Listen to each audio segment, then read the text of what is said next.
Okay, so today's project, guys, we're doing a backsplash tile. Here it is. All right, nice and simple. It's ceramic, easy to cut. I'm going to show you all the tips and tricks so it's like perfect tile for beginners. It doesn't take a lot of tools. I'm going to show you how to use all the tools. I'm going to show you how to lay it out. I'm going to show you the thought process. I'm going to show you the decisions you need to make before you even go shopping. If you want a simple installation, then you've got to understand how things are built and what problems you're going to run into while you're tiling. And then you can make the proper decisions to solve those problems before you even start. Here's the whole process. We want to tile this wall. Yay, right? It's a kitchen bar in the basement. And there's no cabinets on top, so we're going to go right to the ceiling. So right away, we've got to figure out, well, what tile do we want to use? What pattern? Now this back wall, this is a great opportunity to sort that out. Get a long level, stick it on there. All right? It's relatively straight, but the middle here has a hump, all right? Which means if I'm installing horizontally, I'm going to get here and whoop, I'm going to have to come out and then go back down. Okay? This is what everybody deals with. Most people have a wall that they're trying to tile and they're trying to go with horizontal tile.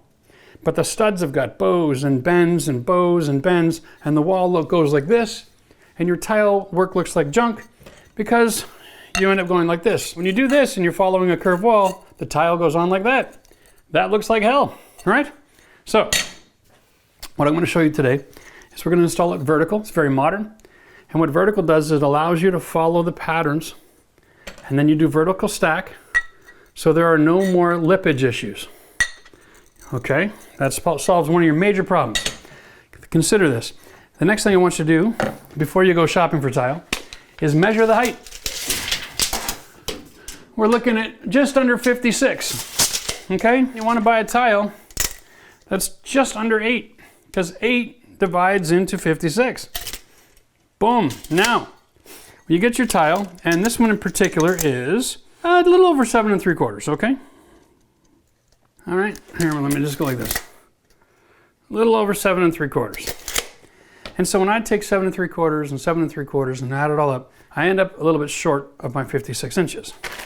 So then you decide, do you want a 1/8 or a 1/16 or a 3/16 spacer? You add one of these for each of these tiles, and then you do your math again to find out how am I going to have a full tile on the bottom and a full tile on the top. Now, if you go shopping and you bought an 8-inch tile in my situation, and you added spacers, you'd end up cutting about 1 inch off of each stone at the top. That's the problem. Because then when you get specialty tools, depending on the material you're working with, it could be a real issue. So it's easier to go straight and have full tile. That is really the whole goal here. And when you're going horizontal, consider this as well. Because a lot of you guys are going to be doing tiling, and you're going to have a cabinet, all right? Most kitchen cabinets are right here, 18 inches, okay? So when you're buying your tile, make sure it's just a little bit shorter than 3 inches, because that's 5 full pieces to the top of the cabinet with the grout space. You don't want to buy something like this, because this one is 2.5, all right? This does not divide into 18. So then you're going to have all half cuts along your cabinets. It's going to look like junk. Always buy the tile to fit the space. Don't cut the tile to fit the space. It's the biggest secret in the industry. And if you take your time to shop and you measure first, you can avoid a lot of work and have a much better result when you're finished, okay? Now, in this particular project, we're also going to go with floating shelves, all right? This is an Amazon product. It's pretty simple. It's pretty basic. It's surface mount screws, okay? And you put your board on top and you tighten a screw from underneath.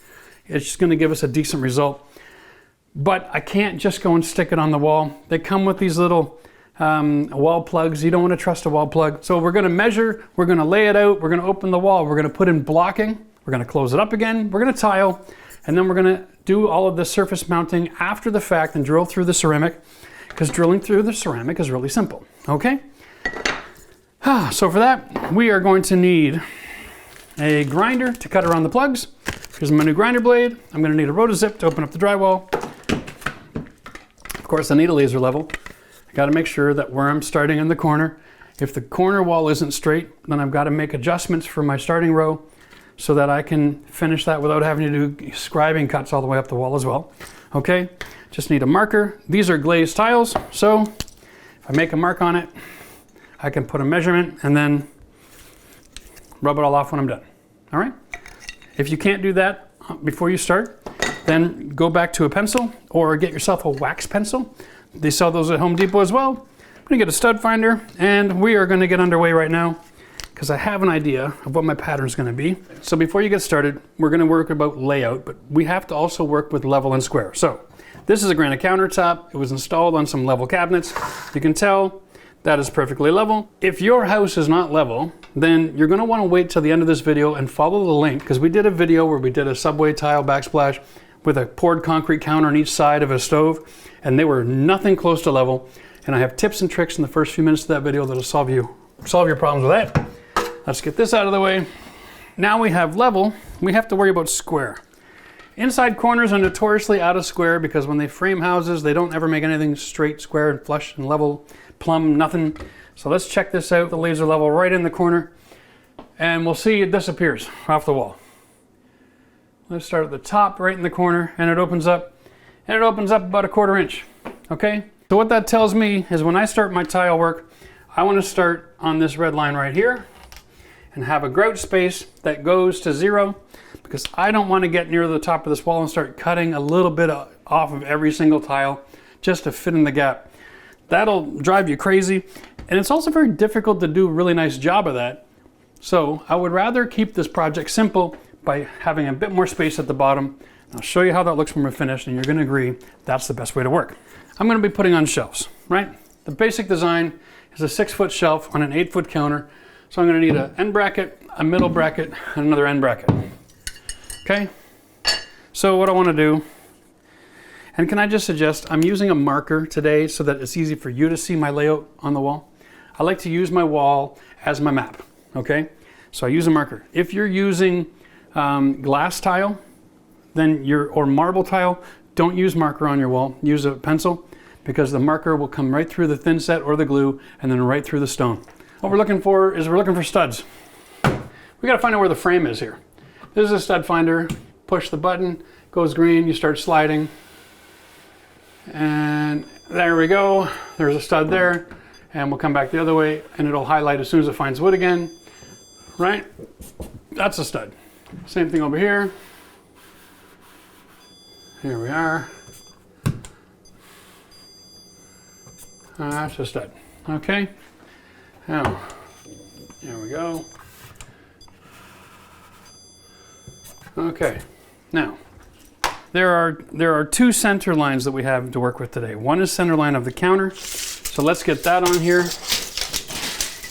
And that is 93¼ inches, which makes it 45 and a half and an eighth. That's my center line. Let's drop this down. Here's my center. You always want to work very symmetrical. That's center on the counter, and so this was the center on the top. But because we're working with a visual thing, and because these tiles are so narrow, we have to be really mindful of our center line and how that's going to play out. What we want to do is lay this out now. Okay? It takes a few minutes to do a physical layout. Investing in the time to do this is worth it, because there's only 2 ways to do a tile job: right and wrong. Okay? Now, every space is going to get 1/8 of an inch. You can use the spacers to do this. This is just me cheating because I've been doing this for years and years and years. I have been doing contracting work for over 30 years. I've done over 200 backsplashes and 10,000 square feet of flooring. I know what it is that I'm talking about. Give this video a thumbs up if you like learning how to do this kind of stuff from someone who actually made a living doing it, and not someone experimenting on their home. As you can see, if I work from the center, going this direction, my tile goes past the countertop. It also means that my tile will be past the wall, okay? So this is the problem. So we're not going to work with the center line. Instead, what we're going to do is we're going to measure this 45 inches, okay, from here Now that's 45 inches from where I want to start the tile, which is in this corner. Now I know when I line up my tile, 45 inches is how long it's going to be. I'll put my mark there. Now I'm only 3/16 of an inch off, okay? But that's fine. Now this is my new center. This is my tile center, okay? That's the number I want to work off of. When my tile is here, okay, I'm going to have a huge grout line from the bottom to the top. And if I put my bracket off center, it looks stupid, right? You don't want that. That'll look absolutely ridiculous. You want the bracket dead center, okay? So it has to be center of your finished tile, not center of the countertop, or that's just going to look dumb. Fair enough? It's all about the details. Take the time to know your end from your beginning. We know where our center mark is. That's one bracket. We know that we want to go 6 feet. That's 36 from there. Okay. Wow, that's interesting. I have a stud over here. I wonder if this is going to get lucky. That's the end of the shelf. And this is the end of my shelf. There's an easier way to do this. Here we go.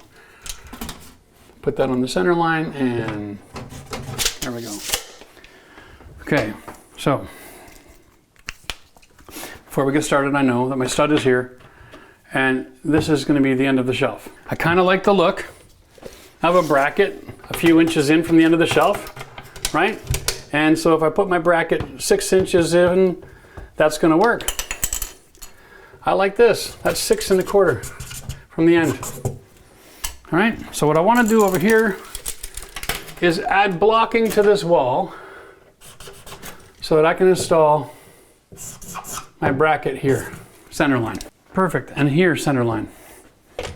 So now what I got to do is figure out the height that I want my shelf. Piece of cake. Take my tile, and after the spacer, we're going to call it 8 inches, all right?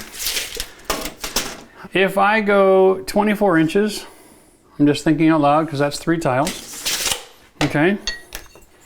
And I have a tile here, right? And then I have my bracket here, okay? Or even here, that's fine. Half and half even works, right? I like that look. If it's sitting flush and proud right there, that'll work. Because if the bracket is sitting here and my shelf is here, I've got contents on the shelf. This is now a good representation of the middle of the wall. So visually it's going to be stunning. 24 inches up with a shelf is easy to, grab your contents. I think we're going to go with that.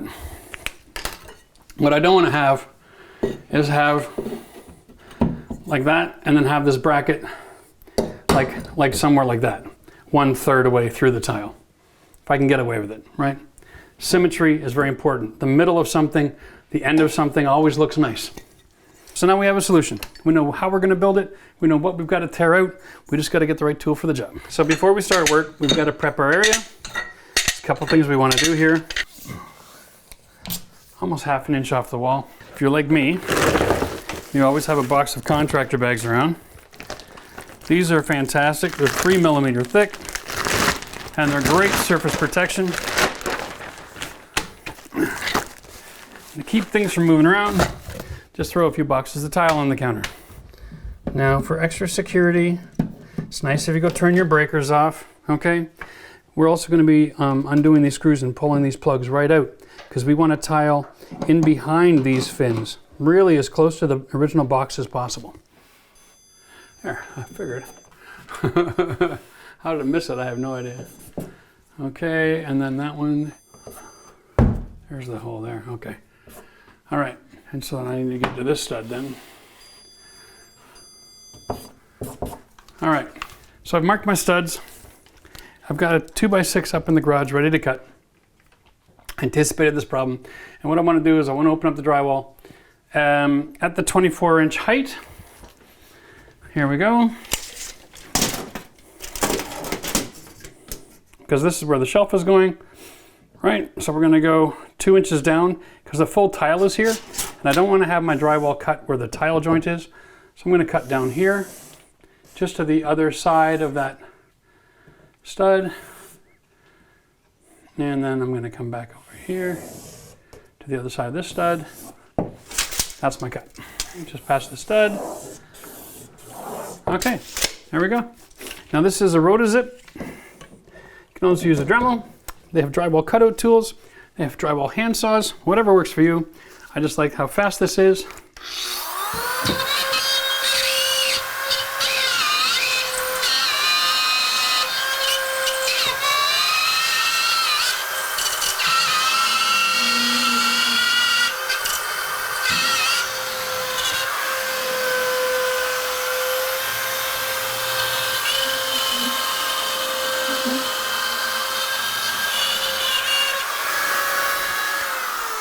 That is awesome. Because I'm on two different sections here, I'm going to just use a screwdriver and see if we can. There must be a screw right there. Yeah, there won't be one there, so here we go.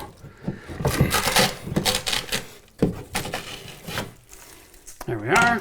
So now I want to go and cut a 2x6, this big, 13 3/4.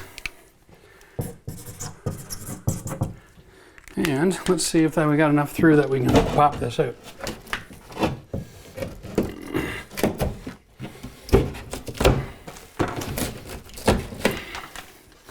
Now we're just going to take out these drywall screws and find ourselves where the studs are for when we go to install them again. Okay.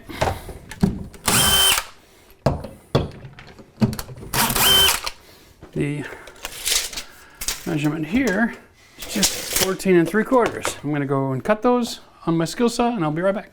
All right, so what I'm going to do is I'm going to take the moment here and get these screws started. Now these construction screws have a shear strength of 80 pounds. That's 320 pounds of shear strength I'm putting in this block into the wall,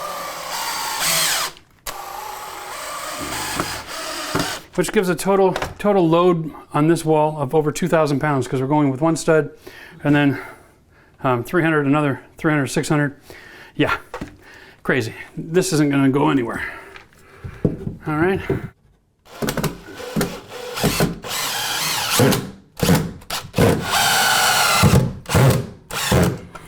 Matt, can you give me my impact driver?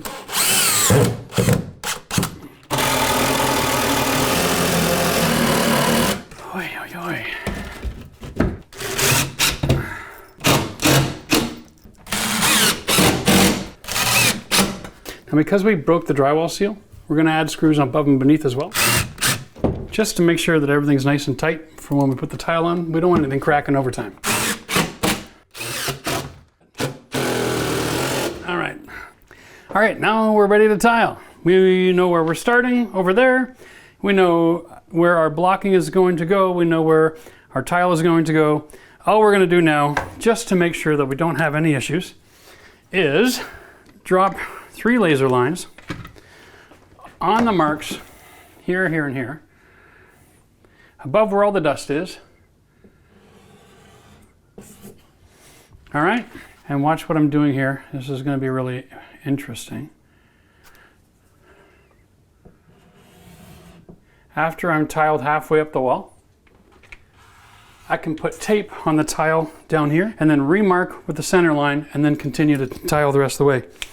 I know I'm going to go just below, above the 3rd tile on this center line. So I just got to put a green tape on there and a little black mark to mark off where it is that that shelf bracket's going to get installed after the fact, so that we can use a laser level tomorrow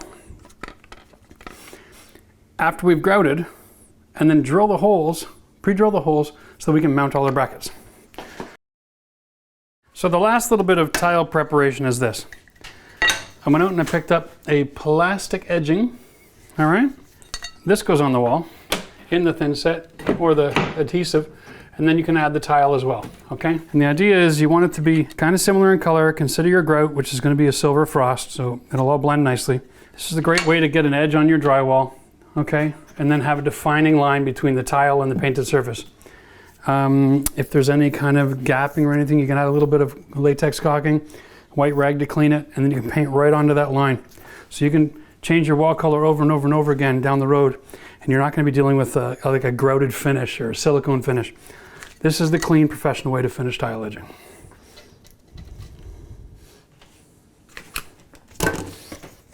Let's discuss the materials we're using to install the tile. Generally speaking, we're going to be using a 1/8 inch spacer. It's just a little cross. You've got two ways that you can use these. Because we're going vertical, every intersection is going to be a cross. So you can actually take one piece like this and press it in between all four tile, okay?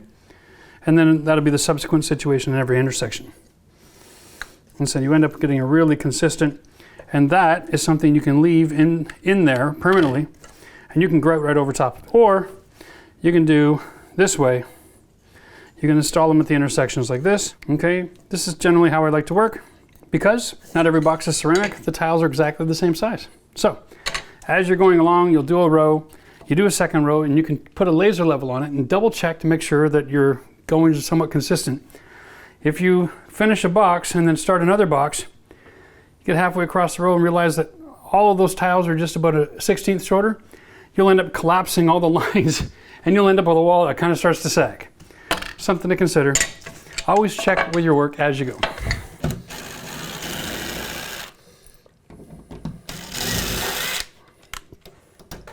All right, now the first row is most crucial. Let's just recap. We did a laser level off the top corner and established that a straight line starts there. I'm going to be using type 1 adhesive. This is a premix glue. It's not for wet areas. It's perfect for kitchen backsplashes. It saves you the trouble of having to mix your own material. If you take that little edging off, it pops out real easy. There we go. Now, I've also picked up brand new trowels. You can read the label here. These numbers, 1/4 inch by 3/16 V-notch, all right? Which means when I put this on the wall and I trowel it, it leaves me a nice healthy V-notch that I can stick that in, boom. It doesn't slide. I can set it anywhere, move it around.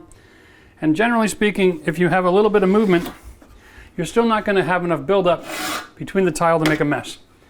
All right? The secret with tiling is to have a smooth enough surface that and pick the right size trowel for the tile so that after it's applied, you can just wipe it clean and then grout. You don't have to remove all the adhesive or all the glue or all the cement from around the tile.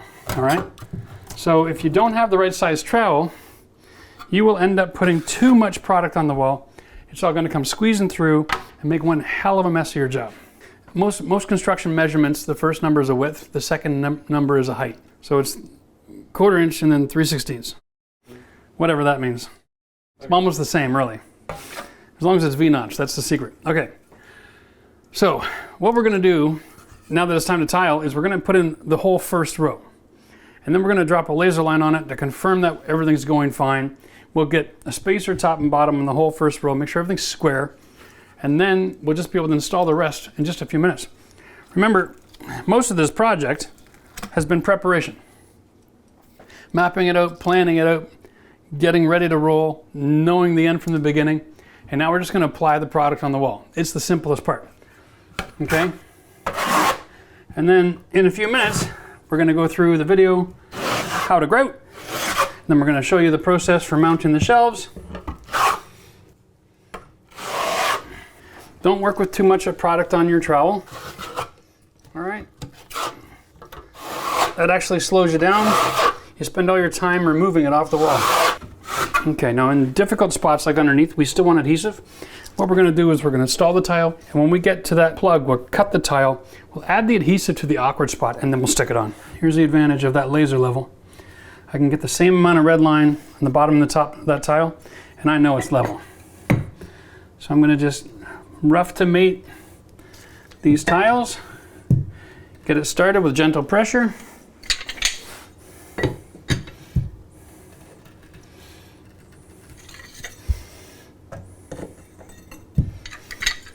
Okay, we'll get some of these.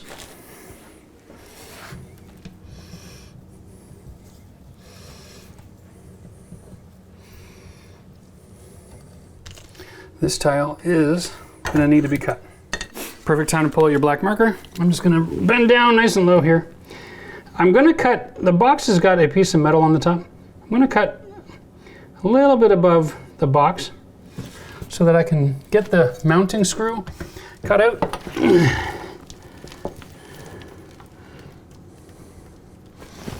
Okay, and then I'm gonna guess about that much. And of course the tile next to it, we can just measure. These should be 2-inch boxes, yes. Okay, now it's time to go to the grinder. Outside, of course. You don't want to grind this inside, it's dusty. Leave it out in the garage or in the driveway, and that's where it belongs.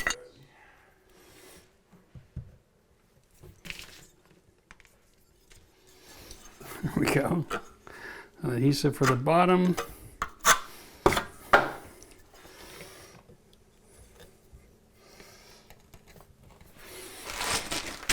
Now we're past the first cut. We're going to want to have a few of these wedges. And I know a lot of you tile guys are screaming already, hey, you didn't put a spacer between the countertop. It's all right, I'm just trying to get things started. I'm using the bottom end of this wedge. These are also found at Home Depot, very handy, okay? And it's gonna lift it 1/16 of an inch. Okay, it's very consistent. I'm just gonna push through to the drywall. And that will give me space for a little bit of expansion contraction. Being in a basement, there's no guarantee that things aren't gonna move around. Now it's just go like crazy till we're finished. Just making sure I'm still level. And during the time lapse, you probably saw me using the knife here a little bit, or maybe that was just a great big blur, who knows. But here's the idea. We're using the crosses, and I'm just squishing them in. Because we're going vertical stack, so I can actually bury my spacer in the wall, right? And then leave it there. This ensures that they don't fall out. All the tiles are guaranteed to be square. And the reason I'm doing this is because when I double checked, the product itself is very consistent. One of the advantages of going to a tile store is their supply is usually a higher quality level than you would get at a box store, for instance. So you get a lot more consistency with the size and shape. I've been checking my level as I'm going across. I'm really happy with it. Just using the back side of my Olfa knife. There's no blade here, and so that's what I'm using to push the crosses in. All right, nice little hack kind of tip there. Now we've got to worry about how to finish off. We got to get all this in there. I've added my type 1 adhesive. I'm guessing on my spacing. All right, and that's my last row. I'm not going to put that on. I'll show you why. You again get the height established, very consistent.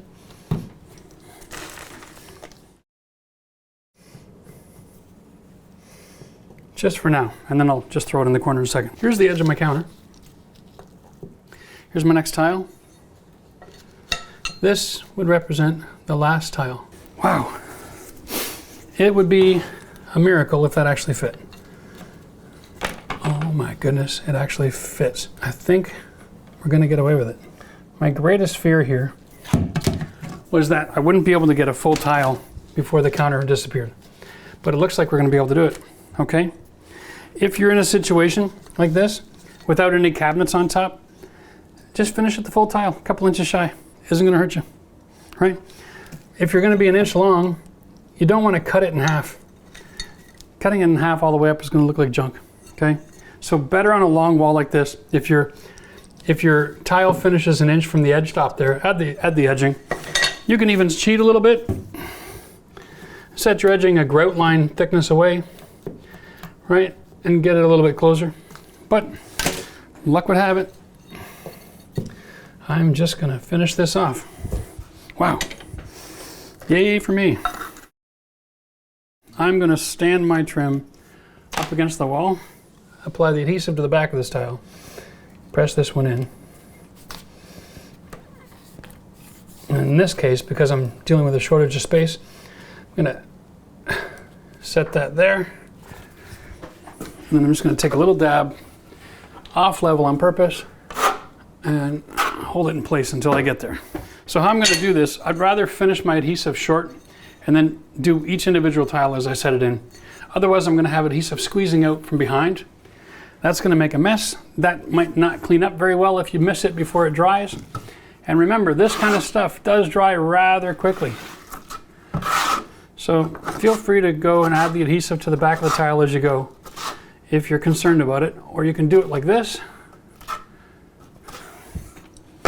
You can even add your laser level to it. I'll push it over, and then I'll add my adhesive. Push it over. There we go. Get all the extra off. Back to the races. When I'm setting the tile, I set it on the tile and against the tile. I press and I slide left and then up to put it in position. Okay, that keeps all the adhesive out of those two gaps.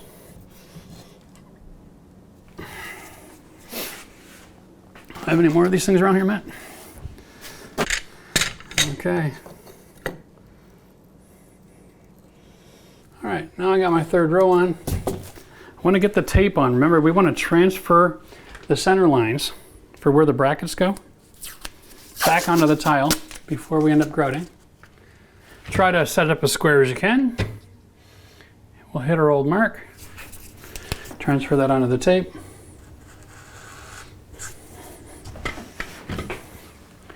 Now we've got our line established and we can finish tiling the top. Now we're moving on to the second half. I got a little bench, just an aluminum two-step. It's really comfortable and easy and convenient. 60 bucks, Home Depot. Make sure you pick one up. It makes all of your homework and projects easy. If you like getting information like this, and you think you know somebody that could benefit from this, then make sure you share this video with your friend group. Okay? Don't want people doing tile the hard way when it's not necessary. We're going to finish off this edge here now. These 3 rows with the laser level, knowing that my spacing is consistent and I'm going to have room to finish. And then I'll just start working my way back across. So here we go. Remember, we did the math, we measured, we got the right size spacer. Look at this. Perfect to the ceiling. Absolutely loving this. The funny thing is if you take your time with your preparation and you know the dimensions of the tile that you want before you buy it, and you buy what fits the space, and then you execute the project properly, look how easy this job is. All I had to do was cut around the 2 plugs. The rest of this is full tile. Now when people walk into your house and see a project like this, they'll be absolutely amazed, and they should be. The funny thing about this is in most professional atmospheres when people are renovating their houses, designers and renovators don't take time to go and measure the space and then pick their tile. And so they're left with really bad scenarios all the time that just never end up looking good. If you follow my advice, you can do a better tile job than the pros. That's why I say homeowners are always the best contractor for the job, because you'll take the extra time and effort to do something right the first time. When you're measuring your job, measure multiple spots across your ceiling. This is a structural beam, so it's pretty straight, generally speaking. Your project might not be as straight if it's made out of wood. When you get to your last couple rows, you've always got the ability to cheat on your grout line if you want to. You can pull the spacers, you can get a thinner size, you can go tight to the ceiling and not have a gap. Okay, so you've got about 3/16 to play with here, which is a lot of movement in most construction world. So, you know, this is the best way. Buy the tile for the space. It'll blow everybody away. All right, well here we are, we're almost at the end. We just got a few more tiles to put on, and because we're using a laser level, we should be able to have this finished just perfect, even though the wall has got a curve. All right, there's a couple little tips for you when you're measuring and ordering your tile. The industry where they buy the tile, if you want 40 square feet, let's say, you're better off to get 50. Because what happens is, in a lot of these situations, is a whole case of tile will have been mishandled, and you'll have 40 pieces of tile with a corner cracked. right? And really, do you want to be at the end of your job, open up your last box and find out that you don't have any more good tile left? Better to have an extra box left over and do a return when you're darn good and ready than have to race down to the tile store, stand in line, find out everybody's on lunch break, sit there for 2 hours until you get your stone, come back and then finish your job. That'll drive you crazy. Okay, there you go. Alrighty. Boom. Perfect every damn time. All right, now, stick around, we're not done. We're going to wait till tomorrow. We're going to wash this little gooey stuff off here that actually protects the tile during shipping. We're going to grout it, we're going to mount the shelves, and we are going to finish off with silicone, show you everything else you need to get a professional job. Cheers till tomorrow. Welcome to tomorrow, and our assignment today is here's a few things. We're going to show all of this on camera today. We've got to clean the tile because it's got this little stuff here, this little fuzzy stuff designed to protect the stone. We got to clean it all off. We got to pull all of our extra little plugs here, our spacers, get all that out of the way. We're going to wash the wall. We're going to grout the wall, and then we are going to put a fan on it. Okay, we want to get that done. We're going to seal the grout at the end of the video as well. We're going to reinstall our plugs. We're going to use a new plug cover. We're going to talk about the problems that we face when you're doing tile, and then we're going to install our brackets. We're going to put in our shelf. We're going to stain the wood. We're going to mount it all in the rest of this video. Boom, boom, boom, boom, boom. So stay with us because this is going to be a fun ride. Basically, we need to use our laser here. Try to get as close to the wall as you can when you're doing this. I'm putting my mark for this. Now this is the third time we marked it. We marked it on the wall. We marked it above there. We put on our tile, and now we've marked it here. Now I'm moving the mark back down here. Okay, the goal here is just to keep on translating this line so that we can do our job and then we don't lose it. Like, if we lose this line, we're in a lot of trouble. So we want to get close to the wall, move over till we're on that line, translate it onto my tape, and now we're ready to clean the wall. We want to just get all of these off, and we want to save these for the next tile job. Just note, if you're going to do a lot of tile work, go grab yourself a couple of Tupperware containers or something with a lid so you can save this stuff. If you're like me, that's just going to end up all over the bottom of a bin. All right, we're just going to take a regular cloth and we're going to wipe this wall down. Now, because we work nice and clean, and generally that's the secret, right? There's not much adhesive on this stone itself at all. A little bit on the counter. Remember, this is a water-based adhesive. It's a glue. So even if you get it on your wall, like right here, you just got to get a wet rag on it, let it emulsify for a few seconds, and a little bit of friction. And if you're on any kind of acrylic paint with a cured surface, like takes 30 days, then you're fine. Like that'll just wipe right off. If it's a freshly painted area, you're in trouble. You're gonna have to repaint that wall. As far as all of this stuff that's on the tile, the white rag isn't gonna work very well with it, I don't believe. It is a water-based adhesive that sprays on, and that will work, but I found using a sanding sponge works a little bit better. You want to just take every tile, and this is great when you have a glossy tile. The sanding sponge won't hurt it at all. Knock all that stuff off, and you're not going to scratch anything, okay? That's just brilliant. Okay, so now that it's all cleaned up, we're ready to grout. So I'm going to show you the value of using a laser to set up and to install with, okay? We all know that that corner of the wall there had a bow, and that's fine. Over here on this corner, it's out as well. From here to here, the wall is actually leaning a 1/4 inch out. And so you got to resist the temptation to follow lines in the building. Follow the laser. Let's take a look here. Bam, right up there. Anywhere we go. Now, once you have a good laser line and you use these plastic spacers, they will help, but they do compress the rubber actually. So here, let's pick this line instead. Get it right in the grout line. There we go. I mean, at least you can walk away knowing that your work is perfect and the rest of the house can be as crooked as it wants to be. When people are standing there looking at it, you want to make sure that you don't have this happening, right? So that's why we use a laser. Make sure you get one. We'll have a link in our video description. This particular model is cheap. It only does 2 lines, and so it's like $100. So here it is.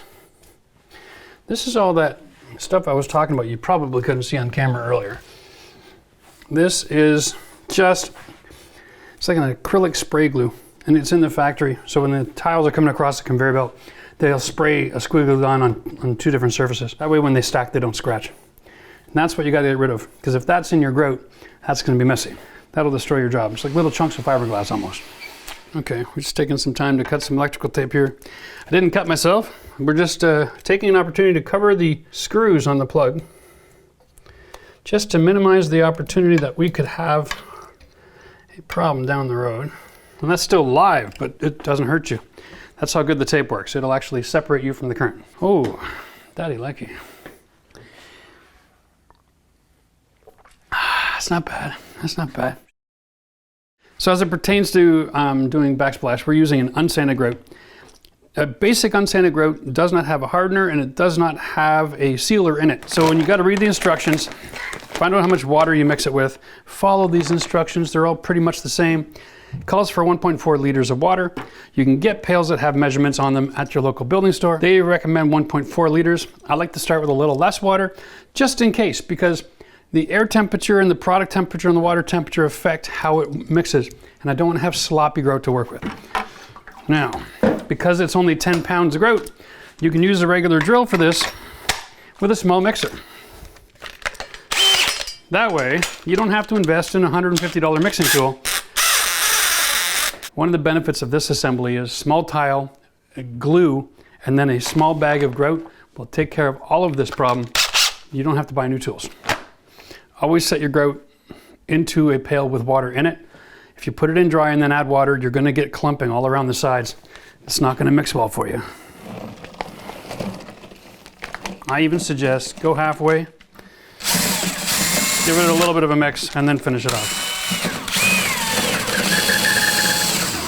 Remember, mix the whole bag, okay? Regular unsanded grout can sit in a pile off to the side for at least an hour after you're done, and you can use it to fix mistakes later, but this way you're guaranteed consistency. If you only mix half a bag at a time, then you're gonna have 2 different colors. So if you need more water, be careful. Use a sponge. Fill a sponge, you're gonna get 100 mils or so in here, no problem. Bring it out a couple times, and then try again.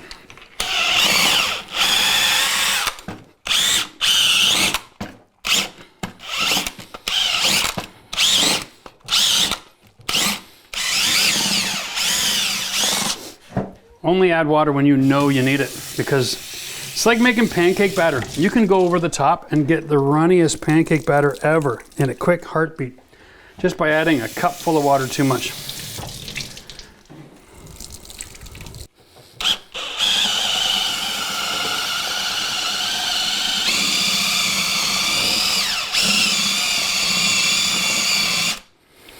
I'm going to put it on my low speed now so I don't separate all the mix.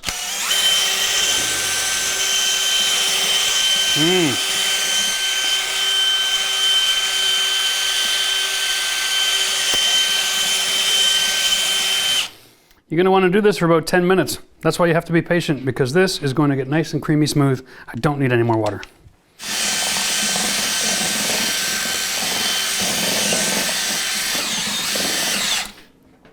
Once you get close, take your grout float, clean off all the sides, put it back in the middle, and then we'll finish our mixing process. We don't want to have big chunks of dried stuff falling in there as we go. Almost done.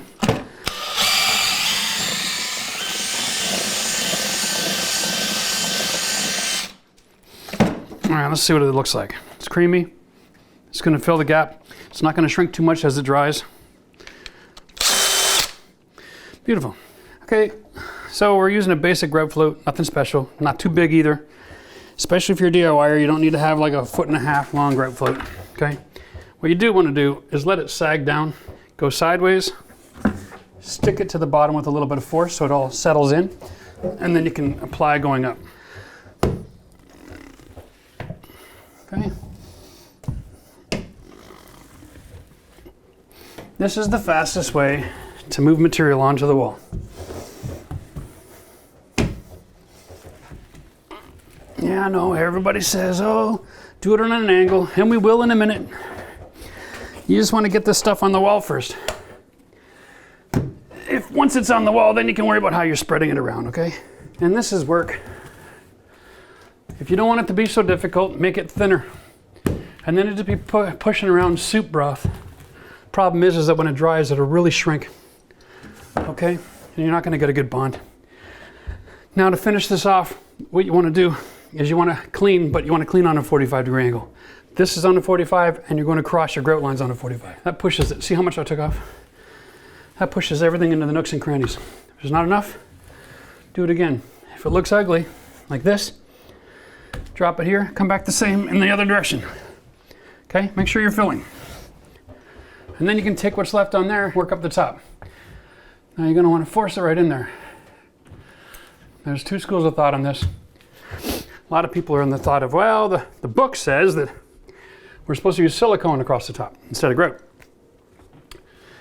And there's a certain amount of truth to that, but it doesn't mean you can't have grout first and then clear silicone, because then at least everything looks the same. Not a lot of places out there have got the proper color silicone to go with the grout that you choose. And even if you do buy the same manufacturer grout silicone for the grout, you're going to be very disappointed with the result in a lot of cases. I found that out the hard way over my years. I've just stopped trying. I just like the look of grout all the way around, and then add the silicone. It keeps the grout from cracking. It's a nice look. There you go. That is almost finished. 1/3 of the wall. Only took a couple of minutes. Same rule on the bottom as the top. Don't be afraid to use the float.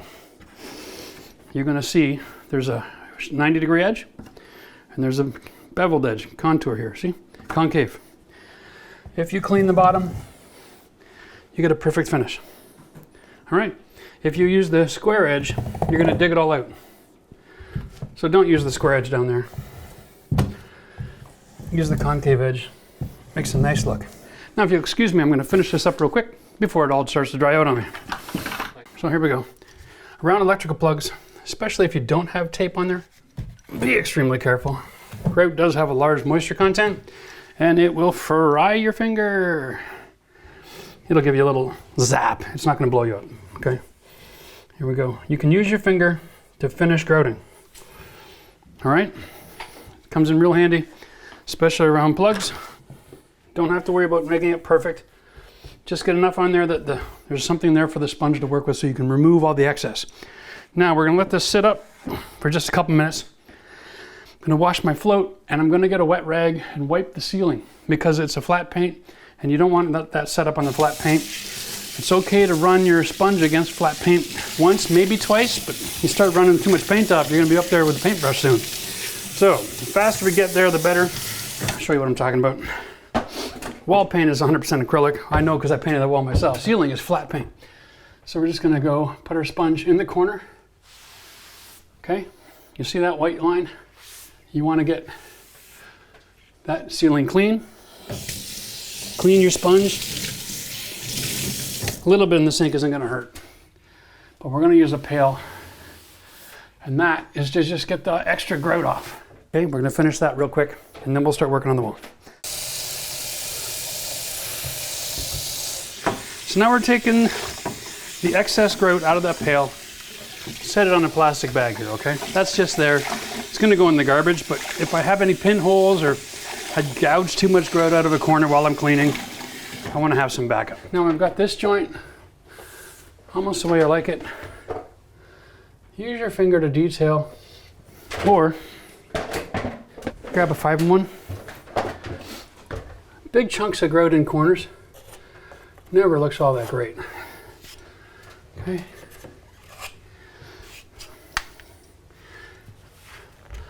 That always looks so much nicer. Okay. Now the goal here, before we really do the body, is take your sponge, do the first 2 tiles on down the side here. And if you use a circular motion, when you wipe, you're going to soften up the grout, and you're going to buff it and polish it so it doesn't look dry and crusty like old toothpaste, okay? So buffing it in will give it a really nice texture. And the reason you want to do the perimeter is because we have painted surfaces. And once I get started, I don't want to risk rubbing that wall with grout and starting all over again. Now that that paint is drying, I really don't want to touch it again. We're going to go up, flip the sponge over, and finish that off. Okay? Again, we're going to polish the intersection. It's kind of hurricane effect, so you're wiping in one way and the other way at the same time. And then we're going to clean it. There we go. That's looking really nice. Now, lift this up where I can actually get access to it. Remember, this particular grout, it doesn't have a sealer or a fast drying component, so it's not a rush. The reason I mixed it dry is so that it doesn't sag and sink. If you have a really big wall and you're concerned about your drying time, you can always go to 1.6 liters of water, and then you'll have extra time while it's setting up and drying, so you can work on your grout before you have to wash. There's a little bit of experience with this, but the secret is, the more like paste you put it in, the more thicker, like the 1.4 liters per bag, the easier it is to buff and polish like this, even on a textured surface. Okay, get a great result. And if you have any area where you don't like the way that looks, you can just set it there and you can rub it. Take a little excess off and then push it in. Now, I'm not using a lot of force to push, okay? Just holding the sponge to the wall, let the sponge do the work. All right, as long as your wall is flat, you'll be fine. But if there's an area you don't like, you can then take a finger, put a little extra pressure. You can just wipe a little bit extra out and then sponge it back in again. All right. This is the tortoise and the hare scenario here. All right, slow and steady wins the race. Clean sponge, clean water. Wipe it, gets rid of the residue off the tile.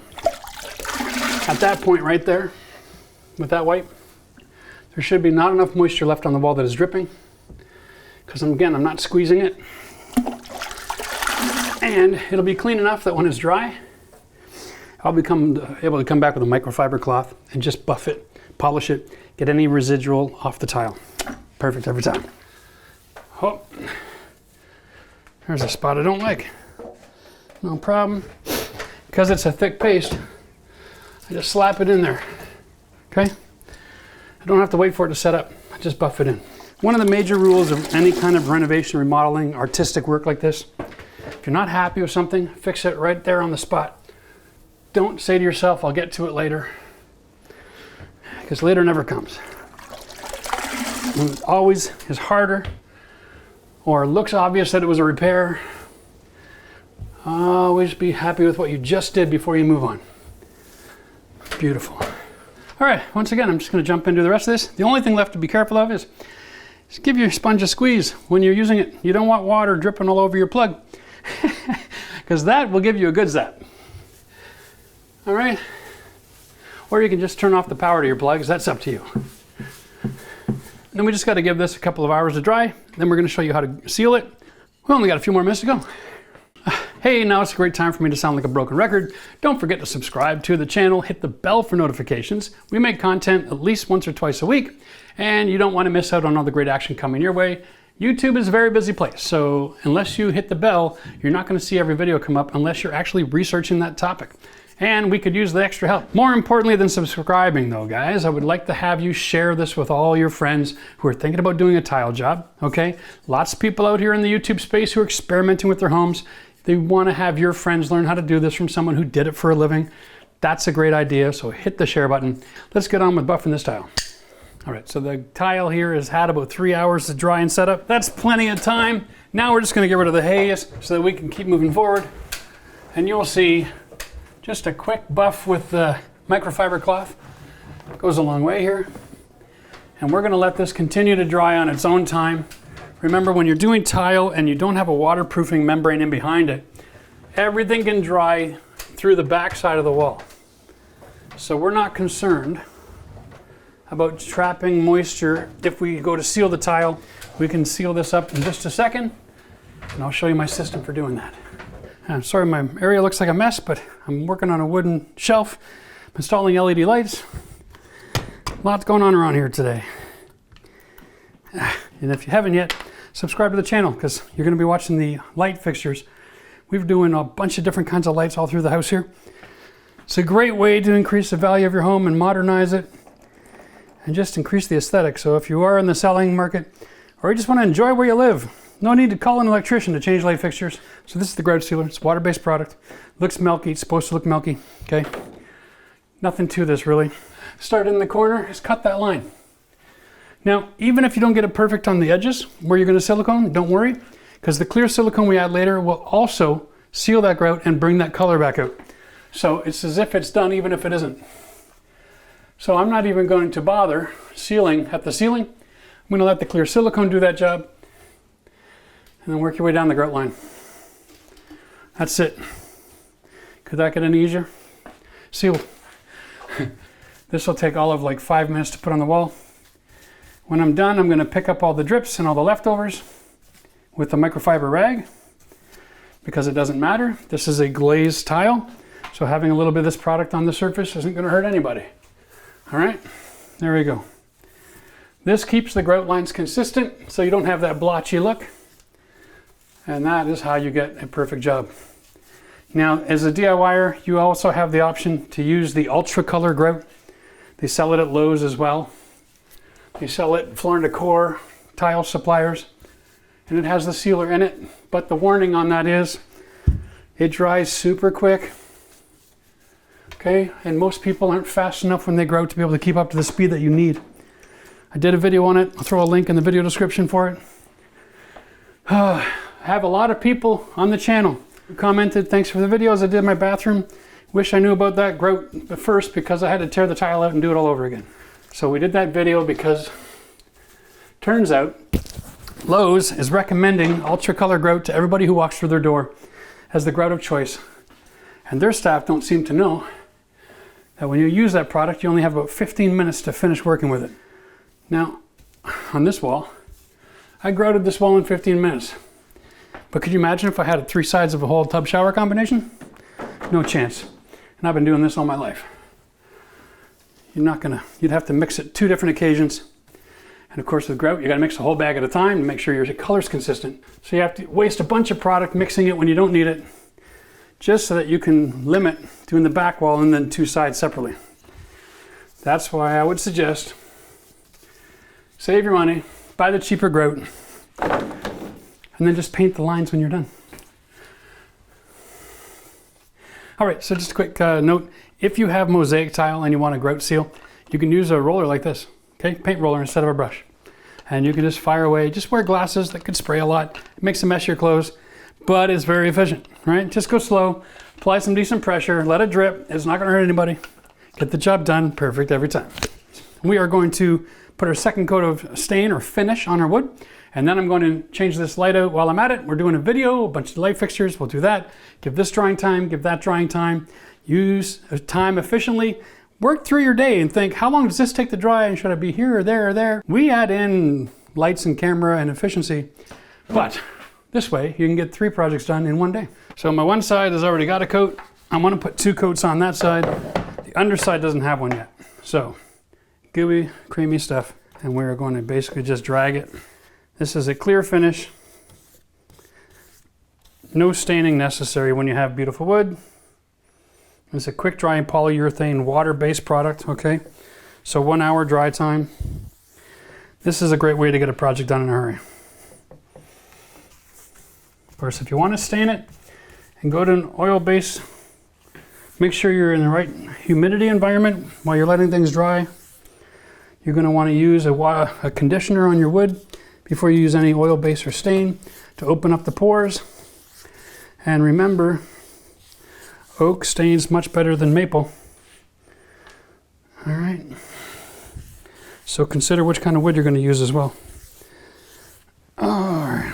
But for DIYers who don't have a lot of wood experience, a basic water-based polyurethane to seal the wood so it can be washed really is all you need, eh? Keep things simple. There we go. 2 minutes and done. Let her dry. Put my sponge back in a bag. If you remove the access to the air, it won't dry. Done. now what we want to do is just take our laser level. We still have our tape. It means we've maintained our center line, right? We want to get right nice and close to it. So we feel like we're going somewhat square to the situation. Remember, we wanted the bottom of our bracket right at this height.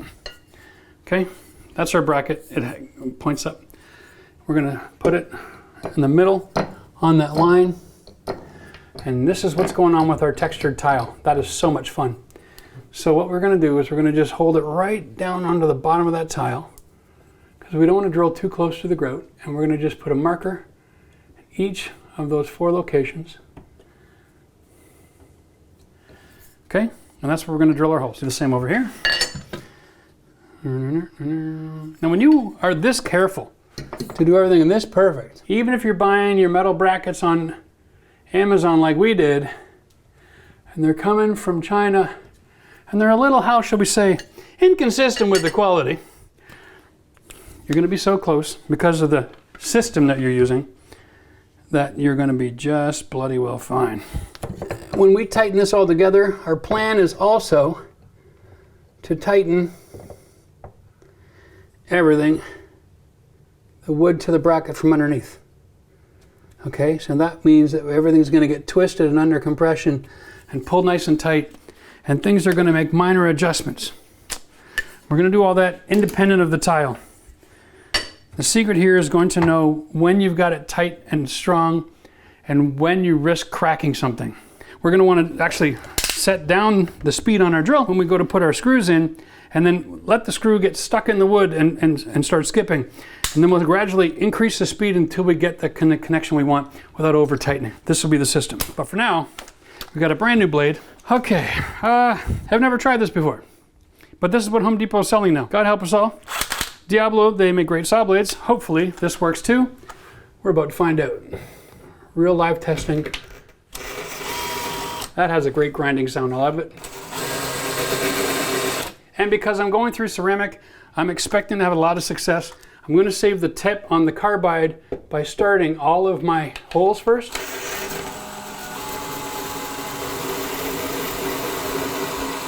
And once I get through the glaze, then I will come back and punch the holes. Because the glaze wears a lot more than the ceramic. Okay, so we'll get all 12 of these holes started before we punch through. If the bit starts to give up the ghost, it ain't gonna matter. You'll pass through the tile, real quick through the drywall. As soon as you hit wood, stop. You don't want to drill through the wood. Punch it out, okay? Now, remember this stud, we found it. We got 2 holes here. These 2 are just in oblivion. They're holes. There's nothing behind it. And that's okay. We'll just use plugs there.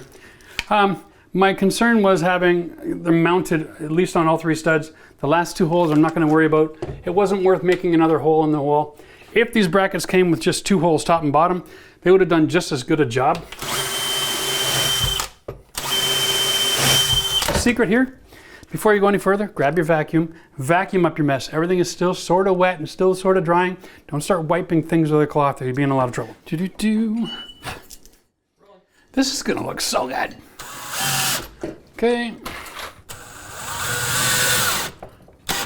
All right, so here's my plan. It's not much of a plan, but it's what I got. I'm going to try to install these without going too overboard. And then I'm going to bring my wood over, and then I'm going to attach the wood, and then I'm going to finish fastening it to the wall in a position that makes everything make sense. Okay, so I'm only doing 2 screws, not even tightening the heads. We're going for flexibility.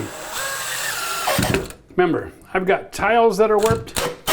Well, no, they got texture, they got personality. And I got brackets that are all welded in different directions and shapes and angles. I got wood that's been standing kind of on an angle at the Home Depot, which means it's gonna have a bow and probably a twist. So there's a lot of different things going on here. Now, hey, this is ready to roll. It's still drying, but there's my shelf. We're gonna wanna put that centered. The easiest way to do that is measure from the end of the wood to the bracket. This one's 6 3/8. This one's 6 1/2, 3/8. That's roughly center. You see what I mean? Everything here has got a bit of a wobble twist type thing going on. So once we mount the wood to the bracket, then we'll decide what we're going to do. I might even want to put some washers or spacers in behind this just to give this elevation. There's nothing but options. The point is, when you're buying things online, you're going to have to learn how to be creative. So if we have to put packing in behind here, then we got to put some packing. And there's all kinds of ways to do it. We can use cardboard, we can use morettes, we can use tile spacers. Preferably in this environment, you want to use something black. Now there's not a lot of black stuff out there, so we could use cardboard, and we can use a black marker. You know, we will get there when we get there. But for now, let's move on. We got to do the plugs. The solution to our problem with the plugs, and it's this right here. Check this out. This is a new kind of wall plate. It's a 2-component wall plate. When you look at it on the wall, you're like, well, what good is that? Right back here. Check this out. This all snaps on and off. Okay. And this is for Decora, right? Same thing going on, isn't it? Right? So this attaches to the metal plate, and then you screw the bracket into the box. So let's do this. This attaches super thin. It's the same profile as the plastic, so I don't have to pre-drill holes in the tile in order to set my electrical plates in place. All I gotta do is put that little screw on, okay? Make sure my wires have got a bend, okay? And then it will collapse back in that hole. And because their wall is now thicker, it's longer from the front to the back, I had to go buy new screws. Whenever you tile a wall, you need longer screws for the front, okay? They do not come with 6 by 1 1/4. You got to go buy those. And then we're going to find that hole in the box. Nice and gentle. Once we're comfortable we found the right thread, we can drive it in a little bit.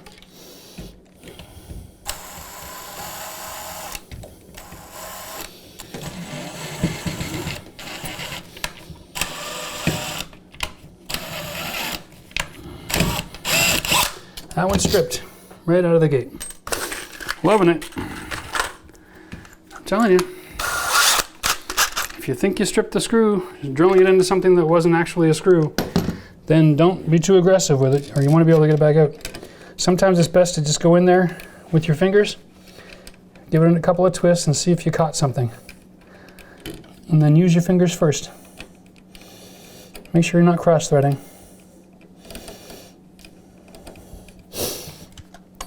Now this is an old receptacle. I've got a sneaky feeling something bad happened in here.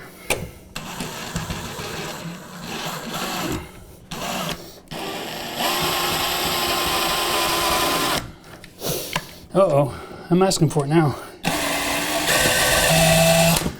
Yep, something bad is going on in there. Teachable moment. Not every screw is going to be able to go back in that box again. If any time in the production cycle of the house, a box had a screw go in cross-threaded, it's not just the screw, the box is also cross-threaded. From here down is normal, from here up it's cross-threaded. It ain't working, that's all I know. So here's the solution.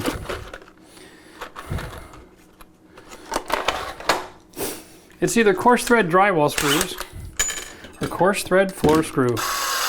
If you're working over tile, the floor screw usually works even though the shaft is thin because you're so far set back from the box. Let's see if we can find this one. There is nothing in the code that requires you to use a machine screw. You just got to be able to close this up. Perfect every time.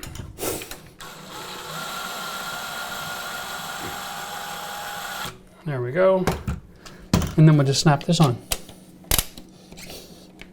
Ha! And that is how you cut and install the tile so that you don't have to fuss around making that extra hole. Sometimes when you're doing that, let me just show you real quick. You see how close this screw is to the edge?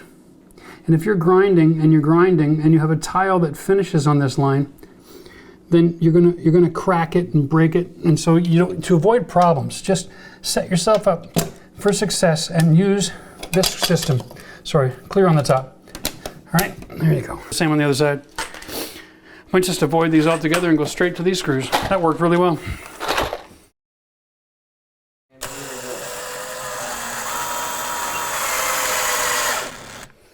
Nice and gentle here.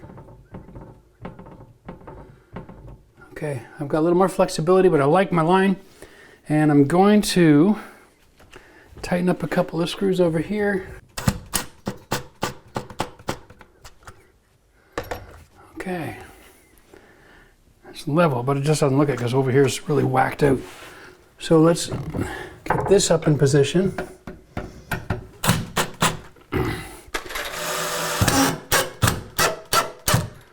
Amazing, isn't it? There it is. There it is. So I'm pre-drilling with a 1/8 bit. And you'll notice that I don't want to come through the top. But as soon as the detail of this drill hits that metal, I'm still only halfway through the wood. So I'm comfortable with that. So I'm just going to drill.